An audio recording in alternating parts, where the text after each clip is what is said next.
사랑하는 영락교회 지체들에게 주 안에서 평화 인사를 전합니다. 오늘은 2022년 8월 4일 목요일입니다. 오늘의 묵상 본문은 욥기 14장 1절로 22절까지의 말씀입니다. 오늘 본문 말씀 14장 1절부터의 말씀은 이렇게 시작합니다. 여인에게서 태어난 사람은 생애가 짧고 걱정이 가득하며 그는 꽃과 같이 자라나서 시들며 그림자같이 지나가며 머물지 아니하거늘 인생의 덧없음을 고백하는 것이죠. 그래서 여인에게서 태어난 사람, 그는 이런 것처럼 욥이 자기 스스로를 지칭할 때 1인칭에서 이제 3인칭으로 일반적인 모든 사람을 지칭하는 그런 것으로 그 문제의식이 확대되고 있다라는 걸 볼 수 있죠. 꼭 욥의 인생만이 아니라 인생이 그렇군요. 우리의 삶이 그렇군요. 이런 이야기죠. 우리 삶 가운데 무슨 소망이 있겠습니까? 우리 삶의 덧없음 이런 것이죠. 지나가고 나니까 꽃이 좋을 때도 있었고 어려울 때도 있었고 지나가고 나니까 꽃이 피었다 치는 것처럼 그런 것이구나. 인생이 참 짧구나. 인생이 긴 것 같지만 우리 어르신들 그런 분들 그런 고백을 하시잖아요. 정말 인생이 쏜살같이 흘렀고 인생이 참 짧구나 이런 돌아보면 인생이 짧죠. 앞으로 몇십 년 더 살아도 비슷한 고백을 할 것 같습니다. 인생이 점점 더 짧게 느껴진다고들 하시죠. 그런 인생의 덧없음, 이런 짧고 보잘것없는 인간의 어떤 이런 삶의 찰나적인 삶 이런 것에 대한 호소죠. 그런데 3절에 이와 같은 자를 주께서 눈여겨보시나이까 나를 주 앞에서 이끌어서 재판하시나이까 이렇게 보잘것없는 티끌 같은 인생을 하나님이 왜 감찰하시고 하나님이 이것을 재판하시는 겁니까? 이런 호소죠. 4절에 누가 깨끗한 것을 더러운 것 가운데서 낼 수 있으리까 하나도 없나이다. 깨끗한 것을 더러운 것 가운데 낼 수 없다라는 이 고백을 들으면 이것은 인간의 죄성, 원죄 이런 것에 대한 고백이라고 볼 수 있겠죠. 우리 다윗의 유명한 고백 시편 51편 5절에 그런 고백을 하죠. 내가 죄악 가운데 출생하였으며 모친이 죄 중에 나를 잉태하였나이다.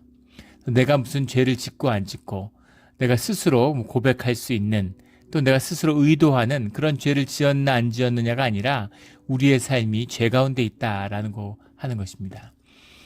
요한복음 3장 6절에도 그런 말씀이 나오죠. 육으로 난 것은 육이고 성령으로 난 것은 영이다. 하늘과 땅의 비유, 표상처럼 도저히 하늘이 될 수 없는 땅의 역사, 우리 육신의 역사가 있다는 거죠.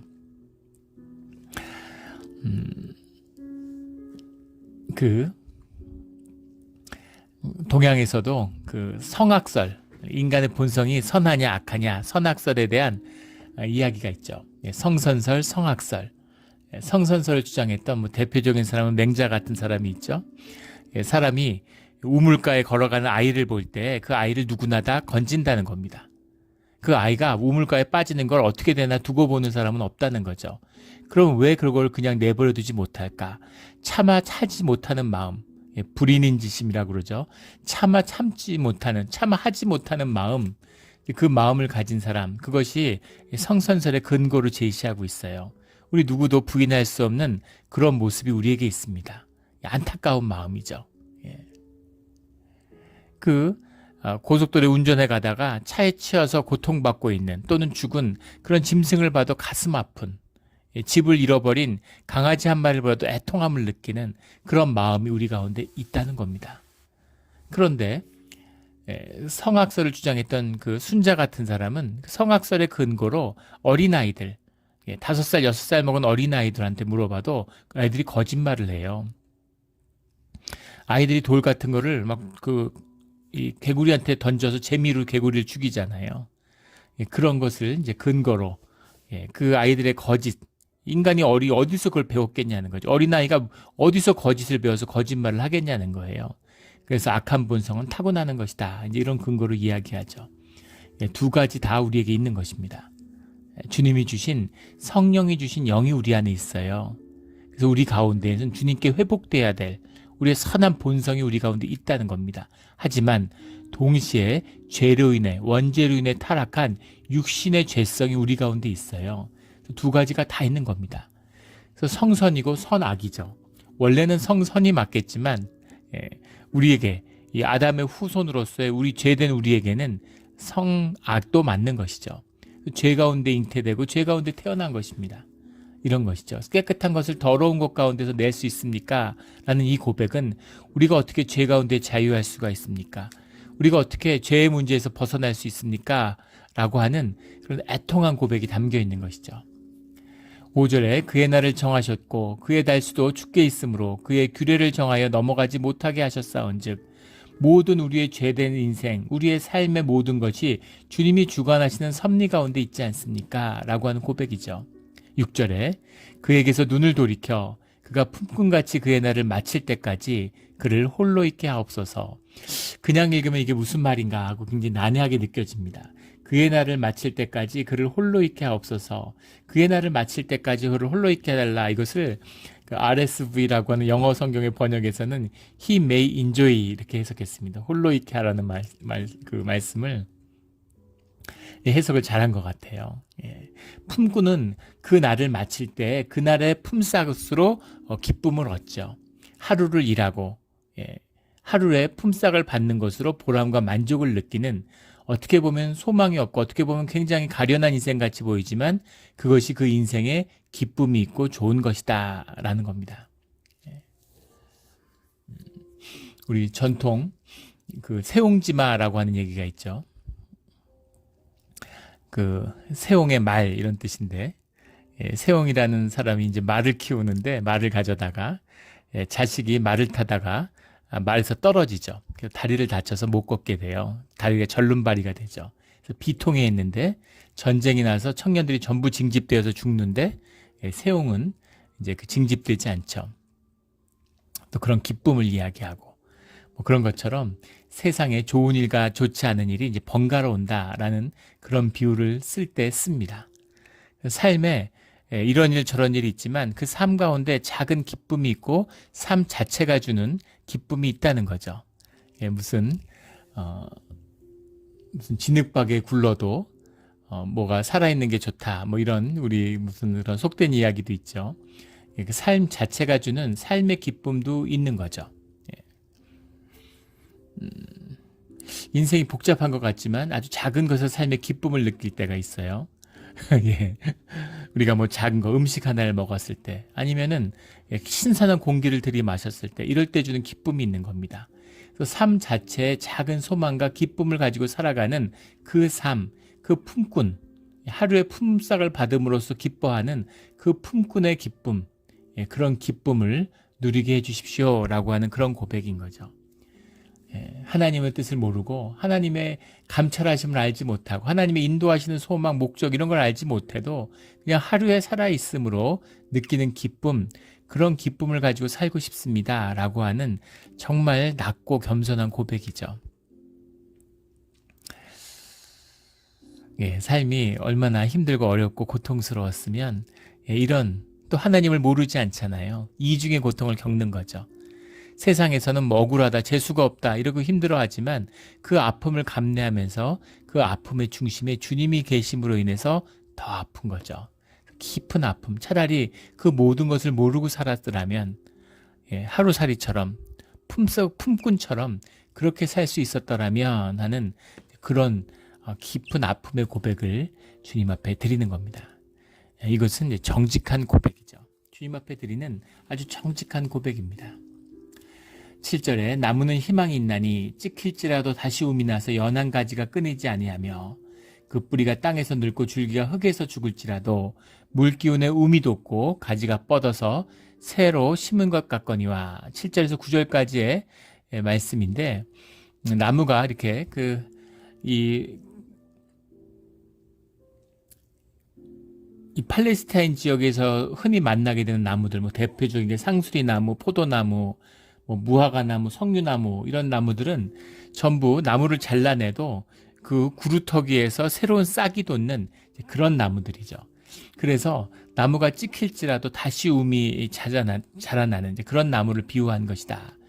그런 이제 해석이 있고, 또 9절에 보면 물기운에 움이 돋고라고 해서 물기운, 물 옆에 심어져서 물기운에 직접적인 영향을 받는 종려나무, 성경에 나오는 우리 대추야자나무죠. 이제 그것을 말하는 것이다. 이제 이런 것인데 그것이 삶에 계속되는 삶이 소멸되고 새로운 삶이 피어나는 그런 삶의 순환성 이런 것을 고백하는 것이다. 이렇게들 봐요. 10절에 보면 장정이라도 죽으면 소멸되나니 인생이 숨을 거두면 그가 어디 있느냐. 모든 것이 생명의 순환이라고 하는 그 생명이 끊이지 않는 계속된 연결이라고 하는 것 속에 있는데 장정이라도 라는 건 사람이죠. 사람이 죽으면 소멸되다니 인생이 숨을 거두면 그가 어디 있느냐라고 하는 이 고백 속에서 다음에 말씀을 이어가는 것이죠. 그래서 여러 가지 이제 두 가지 해석으로 크게 나뉘는데 한번 말씀을 보겠습니다. 11절에 물이 바다에서 줄어들고 강물이 잦아서 마름같이 물이 바다에서 물이라고 하는 건 마임이라는 말이고 바다라는 건 얌, 이게 다 물이죠. 바다는 큰 물이죠. 여기서 바다라고 하는 건 지중해를 의미하는 것이 아니라 갈릴리의 호수를 바다라고 이야기하죠. 큰 호수, 커다란 호수 이제 이런 것을 이야기하는 겁니다.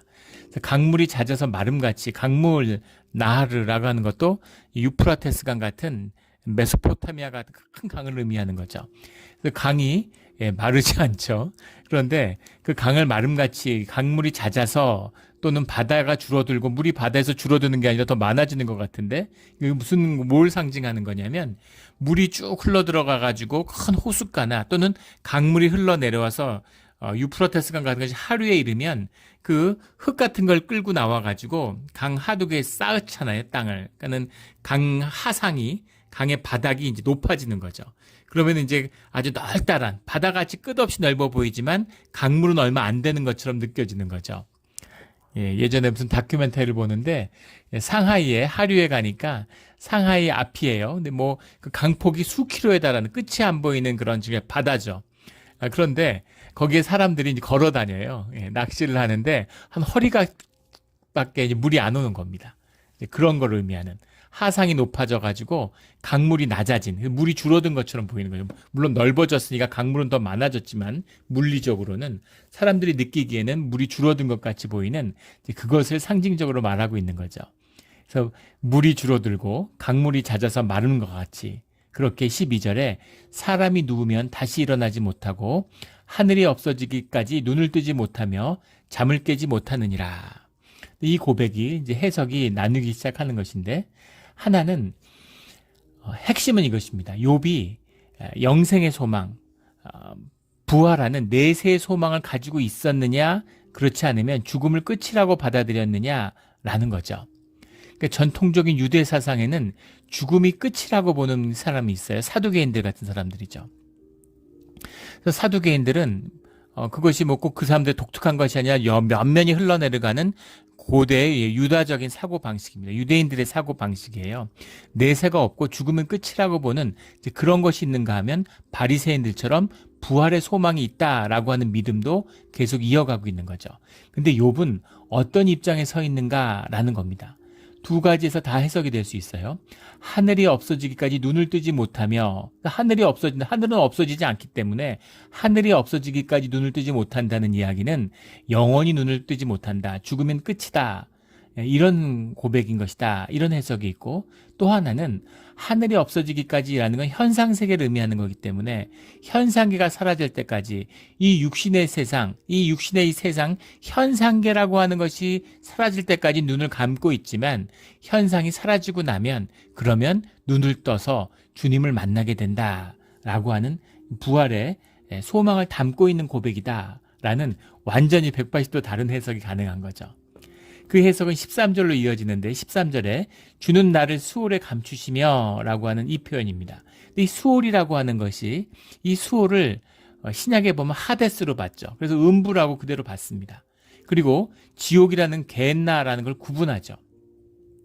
왜냐하면 수월이라고 하는 것은 잠시 잠드는 주님이 마지막 심판의 때 오실 때까지 잠시 잠들어 머무는 마지막 심판 때에는 산자들도 한가운데 주님의 임재를 만나지만 그 재림을 보게 되지만 동시에 수월에 있는 자들을 다시 살려내셔서 주님이 다시 심판하시겠다고 하는 대심판의 말씀을 증거하고 계시죠. 수월에서는 잠시 잠들어 있는 거예요. 주는 나를 수월에 감추시며 라고 표현하고 있죠. 그러니까 이 진노 가운데, 이 심판 가운데 살아있는 것 자체가 너무 고통스럽기 때문에 이 고통 가운데서 우리를 잠시 수월에 감추어 두시는 것이다 라는 그런 고백입니다. 예, 그래서 이것은 수월에 감추신다라고 하는 것에는 이것도 이제 해석이 나뉘어져요. 사실은 이것이 극심한 고통을 호소하는 것이다. 얼마나 고통스러웠으면 죽는 것이 낫다.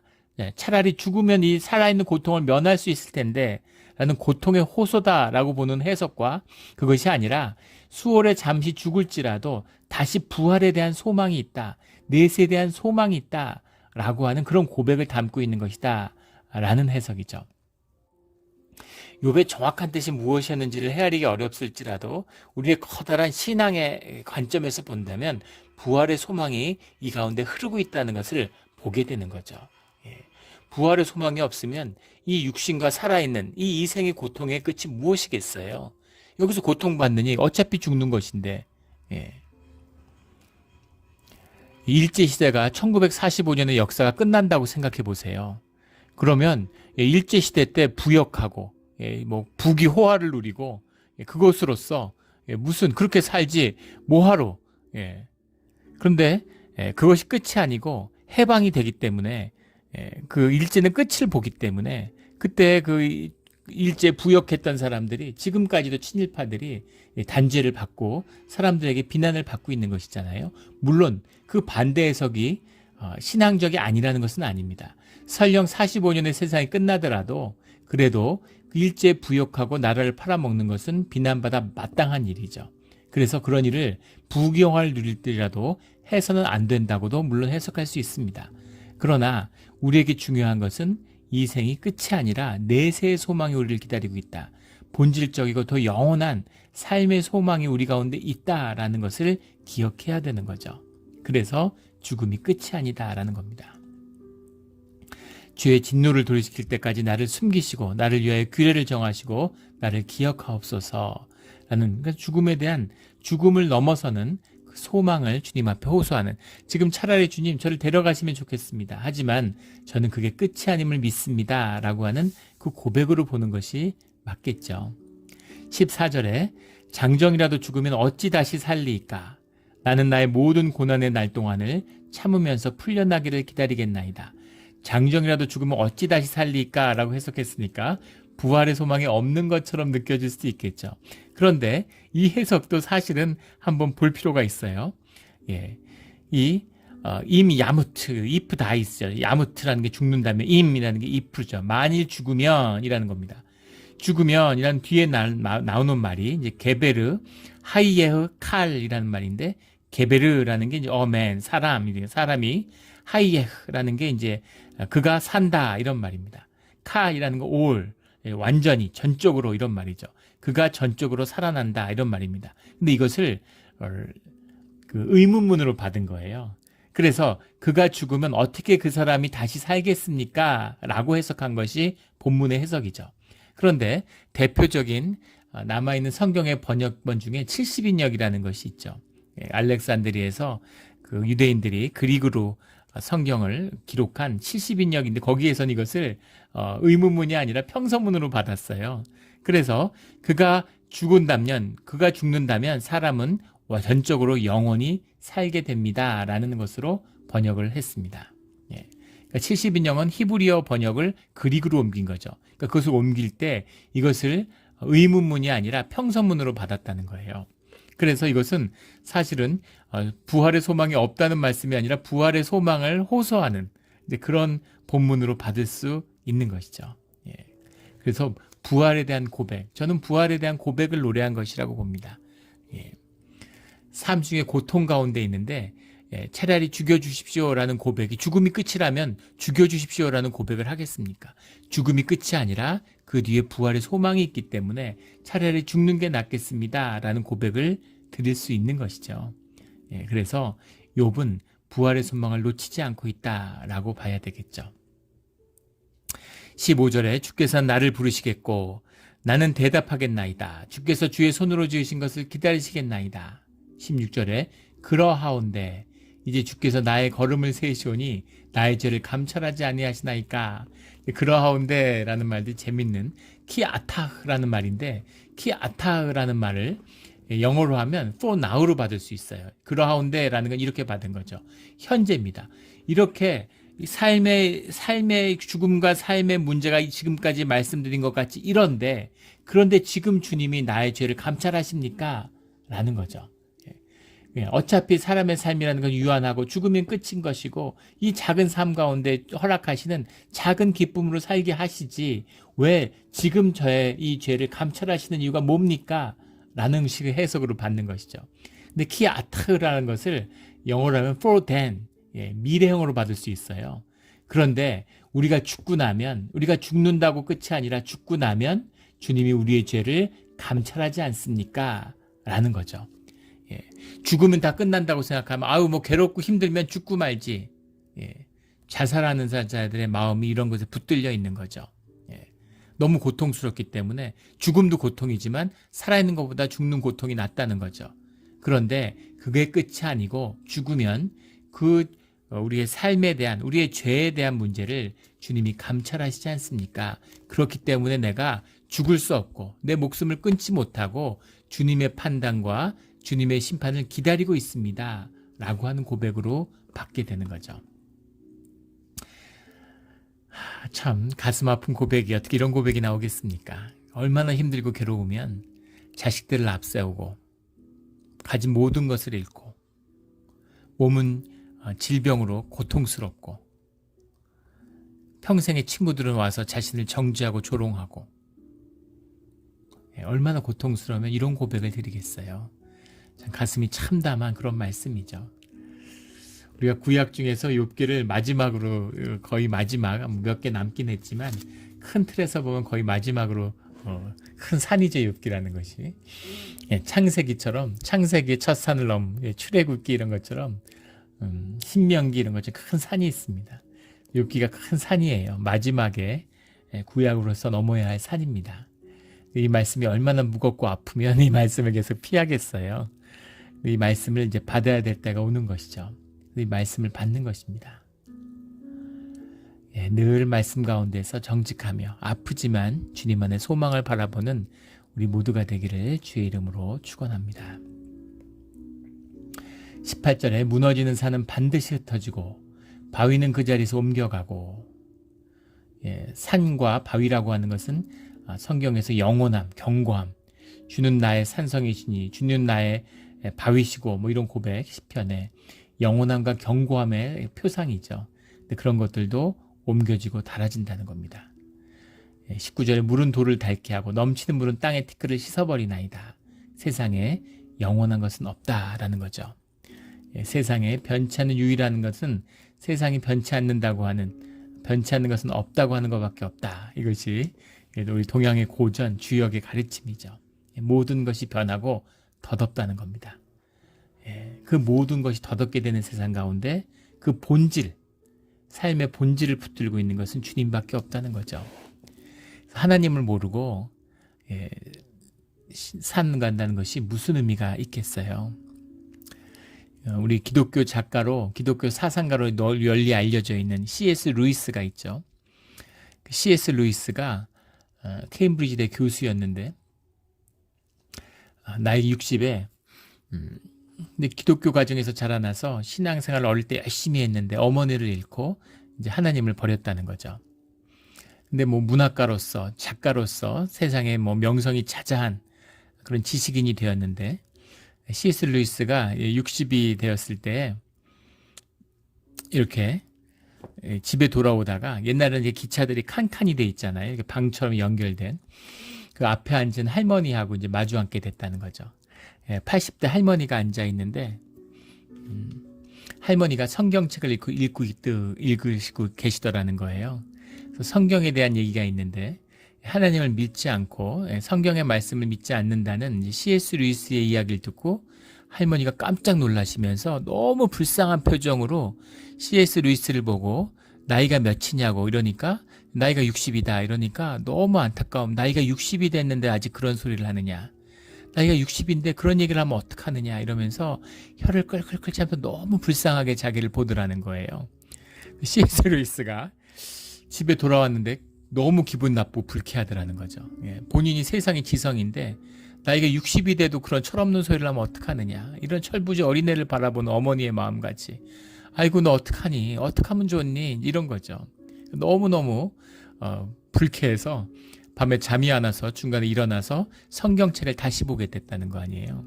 그게 C.S. 루이스가 주님을 다시 영접하게 되는 시작이었다는 겁니다. 그런 거죠. 예. 그 마음을 알 것 같지 않습니까? 예. 안타까운 것이죠. 안타까운 것입니다. 주님을 모른다고 하는 것. 주님을 안다는 게 주님 모르는 사람이 어디 있겠어요. 이름 다 알고. 저도 주님을 영접하기 전에 성경을 다 읽었었습니다. 무슨 뜻인지 전혀 모르는 거죠. 예. 아버지를 모르고 아버지의 사랑을 모르는데 아버지의 편지를 읽어서 그 내용을 안다는 게 무슨 의미가 있어요. 종교 행위하고 평생 교회 다녔는데 종교에 거짓, 이원화된 거짓된 종교의 의만을 쌓는 아무 의미 없는 것입니다. 불쌍한 것이죠. 교회 안 다닌 사람보다 더 불쌍해요. 살아계신 주님을 만나고 주님의 말씀을 통해서 내 삶의 깊은 진실, 아픔으로 주님을 영접하는 그 아픔의 이야기, 이것이 욥기가 증거하는 진실의 말씀인 것이죠. 오늘 22절 본문에 다만 그의 살이 아프고 그의 영혼이 애곡할 뿐이니이다. 살이 아프고 영혼이 애곡할 뿐이니이다. 이것에 대한 해석도 이걸 살아서 느끼고 있는 욥의 고통이다. 맞죠? 그리고 사후에 인간이 경험하게 될, 영생 가운데 경험하게 될 인간의 존재론적인 근원적인 아픔이다. 이것도 맞습니다. 살이 아프고 영혼이 애곡할 뿐이니이다 라는 존재죠. 이걸 뛰어넘는 주님이 우리 안에 우리 존재의 문제라는 것, 우리 이 살의 문제, 영의 문제는 없습니까?